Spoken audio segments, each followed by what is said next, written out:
ஞானானந்தமயம் தேவம் நிர்மலஸ்படிகாகிருதிம் ஆதாரம் சர்வ வித்யானாம் ஹயக்ரீவம் பாஸ்மகே. நமஸ்காரம்.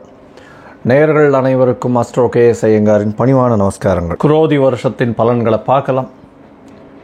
மேஷம் முதல் மீனம் வரை எப்படி இருக்குது அப்படின்றத பார்ப்போம். அதற்கு முன்னாடி குரோதி வருஷம் எப்போ ஆரம்பிக்கிறது அப்படின்றத முதல்ல பார்ப்போம். ஒரு ஷார்ட் ஹிண்ட்டாக 14/4/2024 13/4/2025 வரலும் உண்டான நாட்கள் அது குரோதி வருஷம் அப்படின்னு சொல்லக்கூடியது.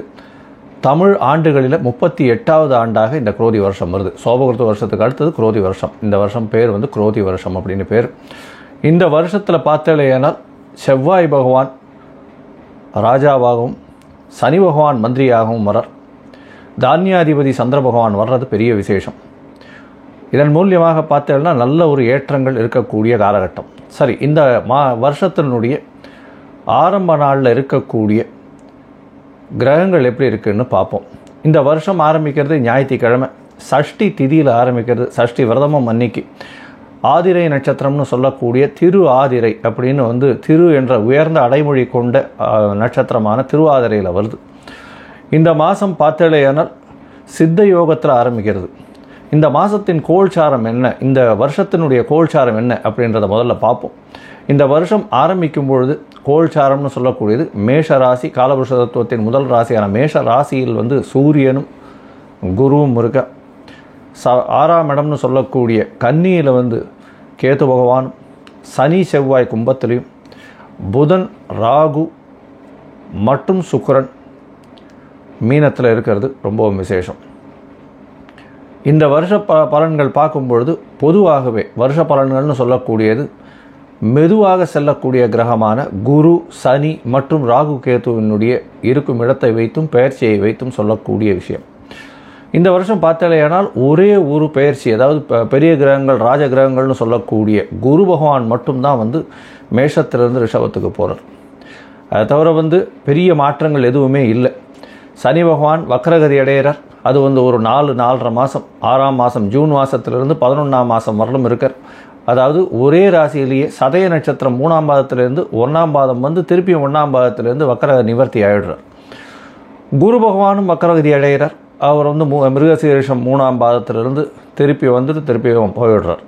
அதாவது ரிஷபத்துக்குள்ளேயே வக்ரகதி அடைஞ்சு குரு பகவான் நல்லபடியாக போகிறார்.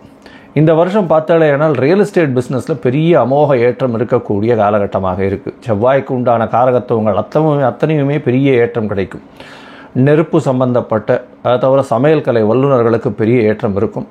இம்போர்ட் எக்ஸ்போர்ட் பிஸ்னஸ், ஏன்னா சுக்கிரனும் உச்சத்தில் இருக்கிறதுனால இம்போர்ட் எக்ஸ்போர்ட் பிஸ்னஸ் பெரிய ஏற்றத்தை கிடைக்கக்கூடிய காலகட்டம். ஏன்னா ராகு பகவான் 12ஆம் இடத்துல இருக்கார். அதுவும் மீன ராசியில் இருக்கிறது. இம்போர்ட் எக்ஸ்போர்ட் பிஸ்னஸில் பெரிய ஏற்றம் கிடைக்கக்கூடிய காலகட்டமாக இருக்கும். நம்மளுடைய இந்தியாவின் இதுவை பொறுத்தவரையும் பார்த்தலையானால் எல்லா வித முயற்சிகளிலும் வெற்றி பெறக்கூடிய வாய்ப்புகள் உண்டு. சட்டங்கள் கடுமையாகக்கூடிய காலகட்டமாக இருக்கும். ஏன்னா சனி பகவான் தனித்து ஆட்சி இருக்கக்கூடிய காலகட்டம். ஒரு 8-10 நாளில் செவ்வாய் பகவானும் மீனத்துக்கு போய்ட்றார். தனித்த சனி பகவான் கும்பத்தில் போய் இருக்கிறதுனால கடுமையான சட்டங்கள் வரக்கூடிய வாய்ப்புகள் நிச்சயமாக உண்டு. இது தொழிலாளர்களை அதிகமாக அச்சுறுத்தக்கூடியதாக இருக்கும். ஆனால் அந்த தொழிலாளர்களுக்கு நல்ல ஒரு ஏற்றத்தை கொடுக்கக்கூடிய காலகட்டமாக இந்த வருஷம் அமைய போகிறது. நெருப்பின் மூலியமாக சிறு சிறு பிரச்சனைகள் வரக்கூடிய வாய்ப்புகள் உண்டு. பெட்ரோல் கேஸு இந்த மாதிரியான விஷயங்கள் மூலியமாக அபாயகரமான சில விஷயங்கள் பிரச்சனைகள் வரக்கூடிய வாய்ப்புகள் நிச்சயமாக உண்டு. இந்த வருஷம் பார்த்தலையானால் அதாவது தானியம்னு சொல்லக்கூடிய இதுக்கு இந்த ப்ராடியூசர்ஸுக்கு நல்ல ஒரு விளைச்சல் இருக்கக்கூடிய காலகட்டம். நல்ல விளைச்சல் நல்லபடியாக இருக்கும். விலைவாசிகளும் நல்ல கட்டுக்குள் அடங்கக்கூடிய காலகட்டமாக இருக்கும். தண்ணீர் பிரச்சனை கொஞ்சம் அதிகமாக இருக்கக்கூடிய காலகட்டமாக இருக்கும் இந்த வருஷம். இந்த வருஷத்தில் பார்த்தோம்னா மழை ஒரு ஷார்ட் டைமில் பொழிஞ்சு நிறைய வேஸ்ட் ஆகக்கூடிய வாய்ப்புகள் அதிகமாக இருக்கக்கூடிய காலகட்டமாக இருக்குது. இந்த வருஷத்தில் பார்த்தோம்னா இந்த குரு பகவான் 3ஆம் இடத்துல, அதாவது ராசிக்கு 2ஆம் இடத்துல இருக்கிறதுனால, அதாவது ரிஷபத்தில் போய் இருக்கிறது அந்த அளவு விசேஷம் கிடையாது. அதனால் தங்கத்தின் விலை சற்று இறங்கக்கூடிய வாய்ப்புகள் உண்டு. ஷேர் மார்க்கெட் ப்ரைஸஸும் டவுன் ஆகக்கூடிய வாய்ப்புகள் நிச்சயமாக இருக்கும்.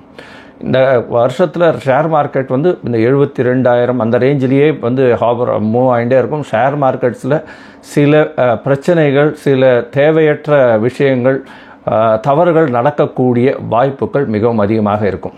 பொதுவாக இந்த வருஷம் பார்த்தோம்னா இந்தியாவுக்கு நல்ல ஒரு ஏற்றத்தை கொடுக்கக்கூடிய வருஷமாக இருக்கக்கூடும். இருந்தாலும் இந்த நெருப்பு விஷயத்தில் பிரச்சனைகள் இருக்கும். அதை தவிர வந்து ரியல் எஸ்டேட்டில் நல்ல ஒரு ஏற்றம் இருக்கும். ரியல் எஸ்டேட்டை தவிர வந்து செங்கல், மண், ஜல்லி இதெல்லாம் வந்து விளையாடக்கூடிய காலகட்டமாக இருக்கும். தானியங்கள் அதிகமாக விளையக்கூடிய காலகட்டமாக இருக்கும். சிறிதளவு தண்ணீருக்கு பற்றாக்குறை இருக்கக்கூடிய காலகட்டமாக இருக்கும்.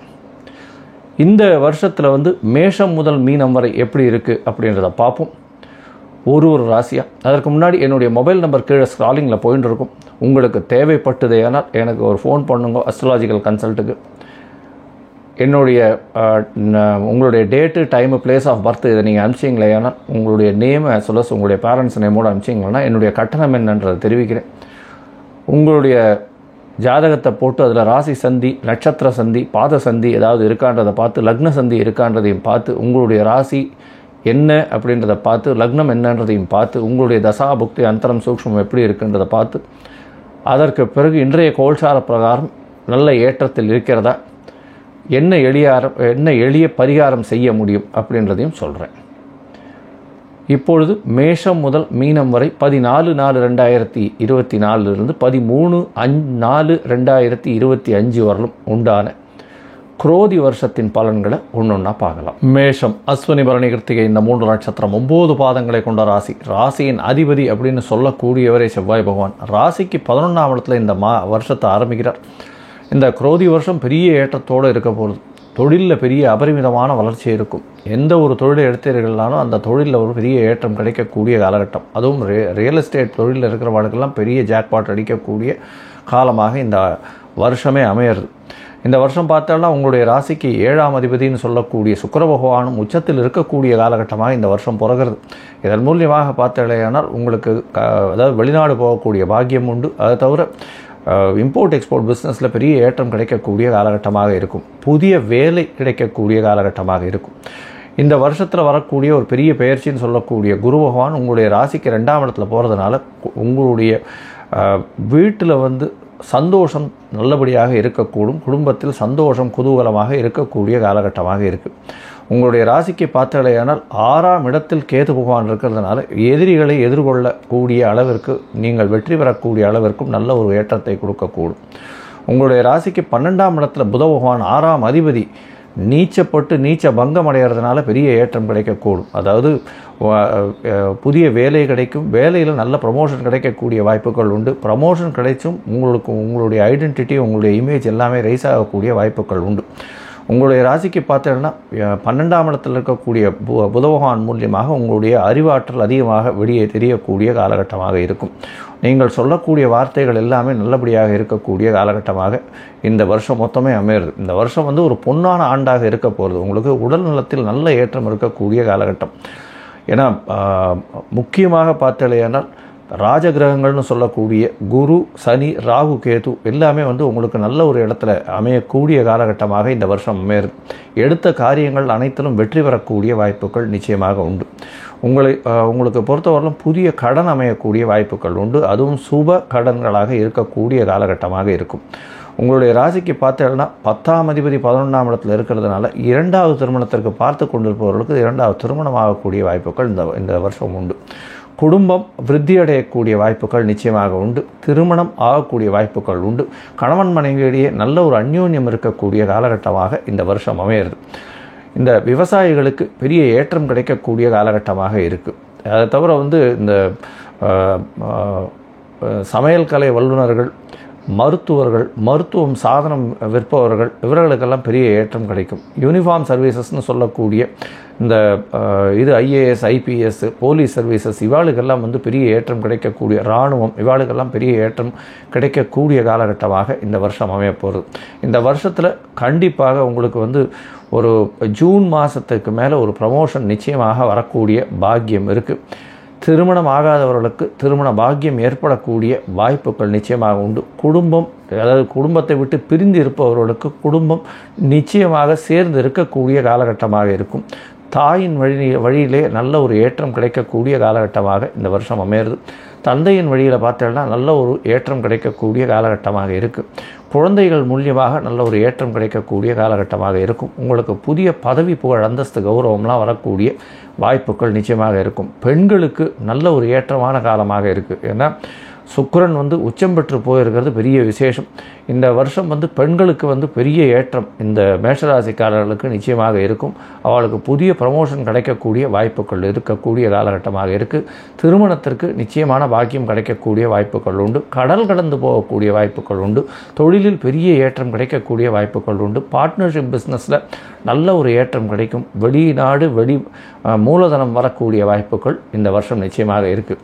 இந்த மேஷராசிக்காரர்கள் கொஞ்சம் வேகமாக இருக்கக்கூடியவர்கள். செவ்வாயின் ஆதிக்கத்தில் இருக்கிறதுனால கண்டிப்பாக அவர்கள் முருகப்பெருமானை போய் வணங்கிட்டு வர்றதும், மஞ்சள் துணி தானம் கொடுத்துட்டு வர்றதும் நல்ல ஒரு ஏற்றத்தையும் மாற்றத்தையும் இந்த வருஷம் நிச்சயமாக கொடுக்கும். அதை தவிர பார்த்தலையானால் துவரம்பருப்பு கொஞ்சம் தானம் கொடுத்துட்டு வாங்க. அதாவது முருகன் கோயிலில் போய் துவரம்பருப்பு தானம் கொடுக்கறதன் மூலியமாக உங்களுக்கு வரக்கூடிய பிரச்சனைகள், வந்த பிரச்சனைகள் அனைத்துமே விலகக்கூடிய வாய்ப்புகள் உண்டு. லோகா சமஸ்தா சுகினோ பவந்து. நன்றி, நமஸ்காரம். Astro KS Iyengar YouTube channel பார்த்தமைக்கு நன்றிகள்.